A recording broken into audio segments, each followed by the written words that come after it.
Welcome back. We are still doing Python tutorials to create maps for the 30-day map challenge. Today's topic is a map out of this world for which I have finally done something I have been planning to do for a pretty long time. I visualized the moon. So, as you will see in the Python part, I found a really cool raster dataset and also an extremely huge one covering the surface morphology and topography of the moon. As you will see in this tutorial, we will turn this gigantic raster map of the moon into a 3D interactive visualization where you can play around with the moon, zoom in and rotate it wherever you want. This is gonna happen all in Python, so let's get to it and see you in the terminal. So here we are going to visualize the moon using Python. So the primary data source I'm going to use here is coming from this Lunar Reconnaissance orbiter camera website, where you will find a bunch of really high quality data, usually some sort of mosaics in cube file format covering the moon. You will find several moon white datasets, also in RGB colors. You will find these gigantic, nearly 200 gigabytes large North and South Pole files, and a few other things here, from which we are going to download the one containing a digital terrain model, so the topography of the moon. This is going to be a 5.3 gigabytes large raw data file, which you can download by clicking here on the file volume. If we open the product details, then you can also read more about the details on how this map or data file should look like and what are the extensions that you might possibly want to add.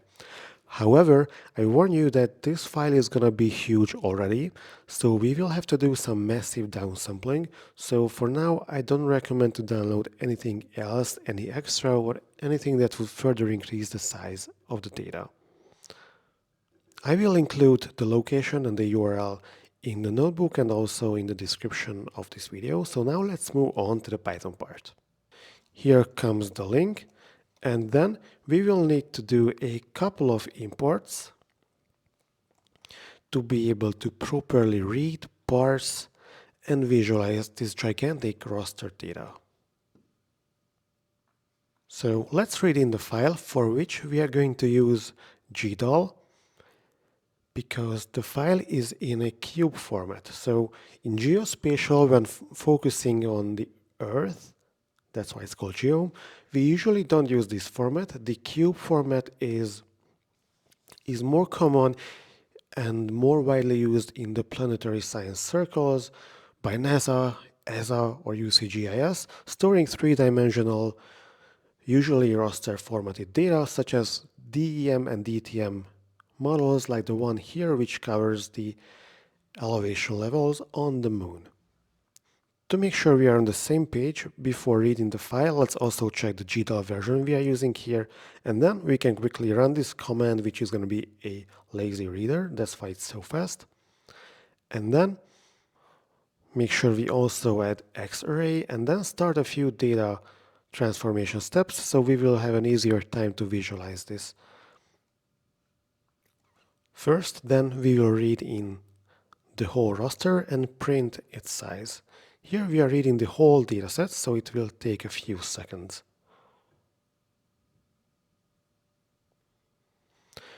Here, please note that we are reading a single band raster image, so the raster bands are not specified, and that's fine because a DTM model should only have one band. Hence, the result is also just a 2D array. Then we have a quick look on the geographical properties. So this is how the transformer and the projection looks like on the moon. So that we can move on easier, we will turn this into an xarray array. Xarray is a specific library designed to work with large multi-dimensional arrays, such as different large raster datasets from population to satellite images, and it's sort of a combination of NumPy and pandas. Now once we have it loaded here, let's also have a quick look on the array itself, and also let's print the extreme values. So here you will see that the minimum elevation is about 18 kilometers on the moon, while the highest peak is more than 20 kilometers. So even though the moon is much smaller than the Earth, it seems that the elevation extremes are also larger. So that means that we will probably have a nice view on our map. So before moving on, let's just do a quick visualization in 2D and see how the raster looks like. First, I will do a downsampling, which means that for a quick test, I will only take every 1000th rows and column. We will also clip the outliers, so in case there are any data errors, we will not see them, so that we will have a much smoother image, so we will see the large picture and the global trends instead of just a few outliers distorting the map. And then let's plot it using matplotlib. So now the resolution is really bad, so maybe we should not be that aggressive with downsampling, and also the height maybe just 6 inches. Yep, now it starts to look like the moon. Maybe we can increase the resolution further a little bit. But again, this is just for a quick test, so it seems that this is indeed the moon. Looks almost like a nice piece of cheese, right? So here there are the craters, there are the lowlands, the highlands.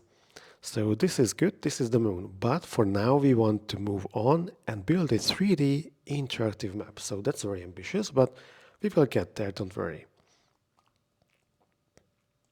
So first, and here we will need a couple of data preparation steps. First we will make sure that the data types are correct, but this map already hints that we are good and the format is fine, but never hurts to be safe.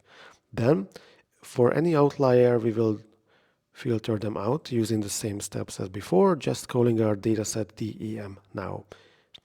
We will also do the outlier clipping and also do a filtering to make sure that the 3D image is also nicely smooth and there are no big rendering issues. Let's call this part prep. After the preparation is done, which might take a couple of minutes because the dataset is quite large, let's do a few transformation steps. First, by downsampling the dataset so we can visualize it easier. I'm going to be very aggressive here and use a 2500 step size first, and then I will show you the results, and then I will show you the results when we use a much smaller step size.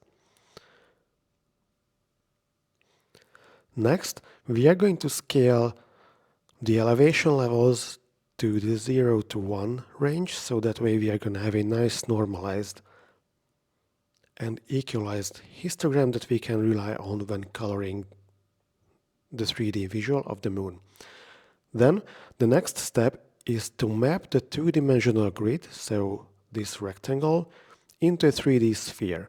This is going to be relying on some coordinate geometry, which as a physicist I haven't done for so many years, but it was fun to get back here. First, we will need to get the shape of our 2D grid, and then create the long-let coordinate space,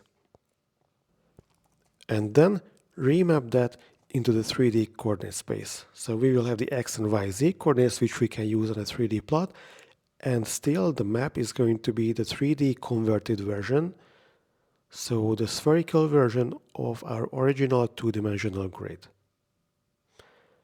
One tiny step here in the middle is going to be a small exaggeration. So what's going to happen here is that we will control how much terrain bounce we have. So we change the exact one-to-one mapping to this slightly distorted one.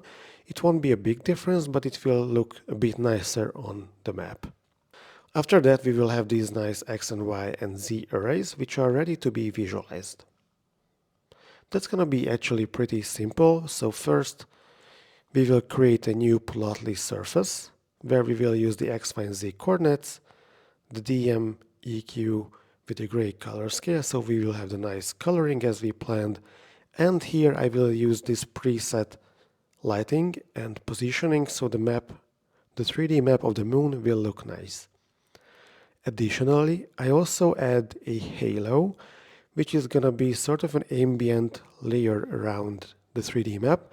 It is gonna be the same elevation layer as the moon, just a bit larger by 5%, and also with a significant opacity and a color scale which will slowly fade away.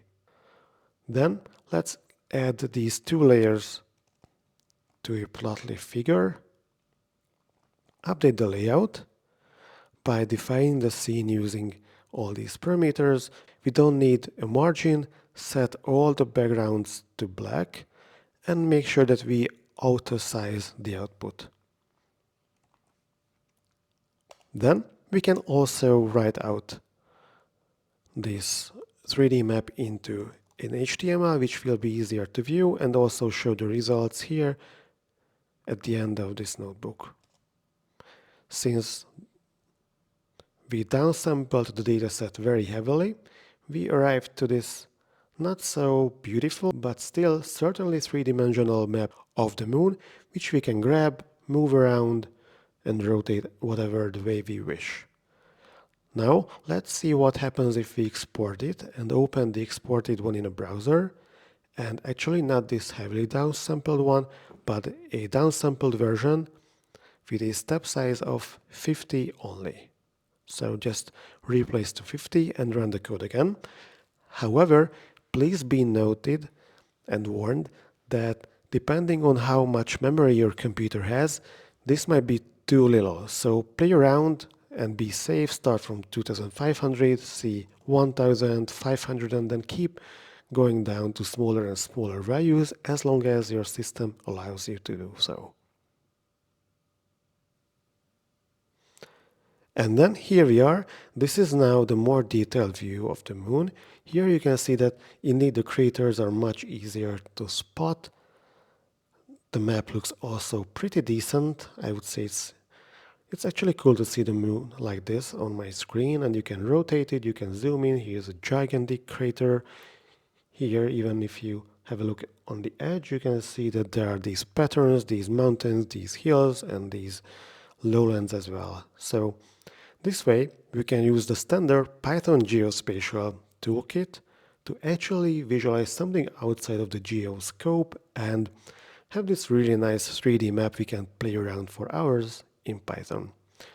Also, a quick note, so my computer has 96 gigabytes of memory, and as far as I was able to make it work, this step size of 50 was the best. However, if you want to have a really nice detailed close-up view and you are ready to give up on the interactivity, then you can move for even lower downsampling rates or drop downsampling completely. Just make sure that you don't try to open the 3D in an interactive way, but rather just render static images of the dataset. So that's it for the moon.